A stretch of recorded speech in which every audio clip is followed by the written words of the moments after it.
Бүгін Жогорку кеңеш чукул жыйында 3-чү жолу Садыр Жапаровда Кыргызстандын өкмөт башчылыгына карап жатышат. Иш-чара аларча резиденциясында өтүп, көпчүлүк коалиция Садыр Жапаровдун талапкерлигин сунушташты.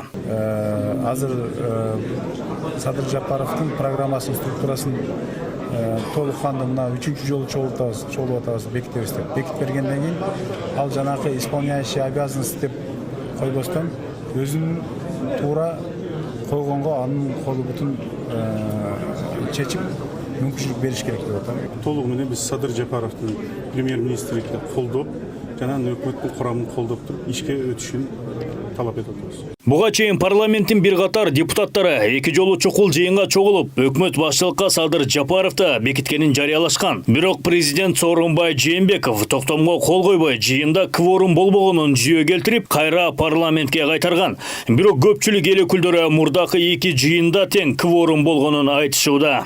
Улам эле процедурный суроо талаптарга такала бербей, интрига кыла бербей, бийликтин башындагылар баарын ордоруна коюп коюш керек. Мен ойлоп атам, 6-сында да кворум болгон, 10-унда болгон, бүгүн да болгон. Ошондуктан чечимге келип, саясий күчтөрдүн баары элдин кызыкчылыгын астыга коюп, тымпыйып өзлөрү иштеш керек. Тынччылык керек да элге.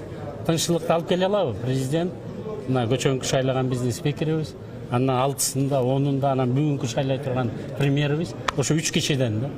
Жыйында Садыр Жапаров депутаттардын бардык суроолоруна жооп берди. Ал аткаруу бийлигинин программасы менен түзүмү ошол бойдон калганын, бирок курамы бир аз алмашканын билдирди. Сиздердин астыңыздарга өкмөттүн курамын, структурасын жана ушу программасын киргизип атабыз. Программа менен структурада эч кандай өзгөрүү болгон жок. Өкмөттүн курамында анча-мынча бир 15-20% өзгөрүү болду.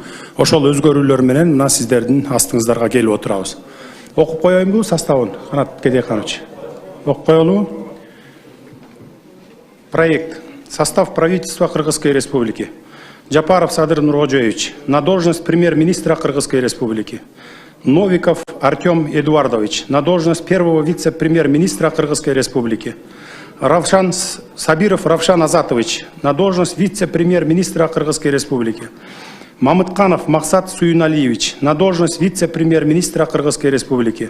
Парламент аяктаган соң Садыр Жапаров жалпыга маалымдоо каражаттарынын суроолоруна жооп берип жатып, президент Сооронбай Жээнбековдун отставкасы тууралуу ой пикирин айтты. Анда ал бүгүн өлкө башчысы менен жолугуп, бул суроону кабыргасынан кое тургандыгын билдирди. Президенттин обещаниясы боюнча ал менин талабым эмес, бул элдин талабы. Элдин талабы кандай болгон? Президент отставкага кетсин деп келген.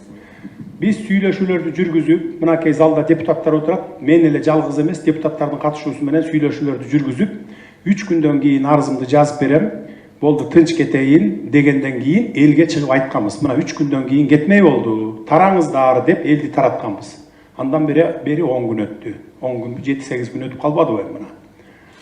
Анан эми азыр барып ошол келишимге келишибиз керек деп мен сунуш кылам. Анан кандай чечим кабыл алат ал президенттин өзүнөн. Каршы жок. Жыйынга жалпысынан 83 депутат катышып, 8 эл өкүлү ишеним кат берген. Бардыгы бир добуштан Садыр Жапаровдун талапкерлигин колдошту.